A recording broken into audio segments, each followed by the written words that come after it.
A couple of times a year, I'll be sitting at work in traffic, mowing the grass, or something else life draining, so I'll put my headphones in to try and escape to a different reality. Sometimes the song Far Horizons from the Skyrim soundtrack will come on, and I instantly want to be adventuring in Tamriel, shooting arrows at bandits, Fusro dying goats off of cliffs, or trying not to get put into orbit by a giant.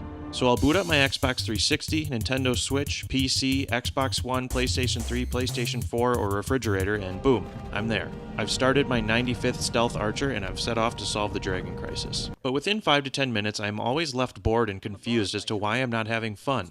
Have I played this game too much? Do I need to find a better quest to do? Did every dungeon always look the same?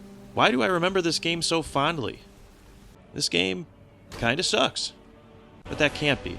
How come every time I hear the battle music or the Nordic-sounding intro song, I'm instantly put into a headspace where Skyrim is the most fun video game I can possibly play at that moment? This is how great music can affect the overall perception of a game. Video games with great music have an ability to make an imprint on your mind that stands the test of time. Why else would I continually go back to this old-ass broken game from almost 10 years ago and trick myself into thinking I'm going to have a good time?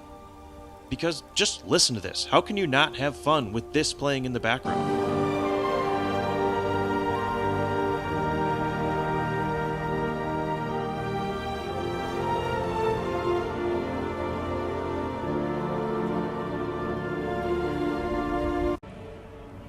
Apparently pretty easily. Now, I can't allow myself to be too hard on Skyrim because in 2011 this was actually a pretty good game, so I guess I'll try to illustrate my point this way. What do these games have in common? Super Mario, The Elder Scrolls, Undertale, Banjo-Kazooie, Halo, Animal Crossing, Cuphead, The Legend of Zelda, Donkey Kong. Untouchable soundtracks. Some of these games are thought of as the best or most important games and game franchises of all time, but each of them are accompanied by some of the most memorable and incredible soundtracks I've ever heard. I mean, think about it. Would Donkey Kong honestly be who he is today without this track? There are so many songs from any one of these games that you can hear without even looking at the screen, and you'll probably know what game it's from.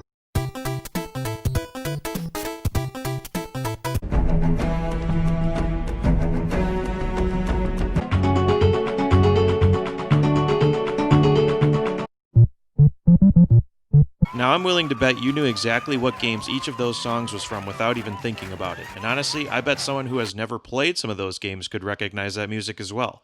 Game development has a lot of moving pieces and important steps along the way, so sometimes it can seem impossible for a studio to really make a great product while trying to navigate gameplay, story, graphics, character design, world design, and other aspects of making a game timeless. But honestly, if you think about it, the music can be just as, if not more important than any other part. Skyrim is a perfect example of the music being the thing that keeps me coming back. I mean, I have bought this game on different platforms no less than 3 times in the past 9 years. Are the graphics great? No. Is the story good? Not really. Is the character design good? No. I mean, I can't tell you what the Elder Scrolls is really about, or what an Elder Scroll even is. All I know is that when I'm walking around and Far Horizons comes on, I feel as if I am really there, and none of that other stuff really matters. Now let's look at some games on the other end of the spectrum. Assassin's Creed, Gears of War, BioShock, Far Cry, these are big games too, with lots of loyal fans, so why don't they really stack up to the games that I mentioned earlier? Let's take a listen.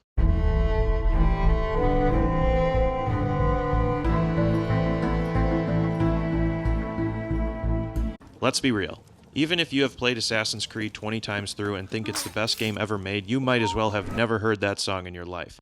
That is the main title theme for Assassin's Creed Black Flag, which is widely thought of as the best game in the franchise. Music that's unrecognizable, uninspired, lacking distinction or singularity will ultimately leave your game susceptible to fading into obscurity, regardless of how fun it might be.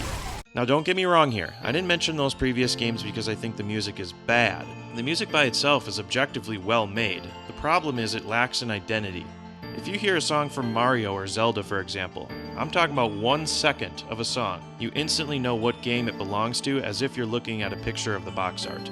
The only thing that might keep a game from withstanding the test of time other than the game itself is the soundtrack. If you don't feel as if you are truly in the game while just listening to the music, then I don't think the game has done all it can do to successfully take us away from reality and immerse us in the game world. Because not everyone likes video games, but everyone likes music.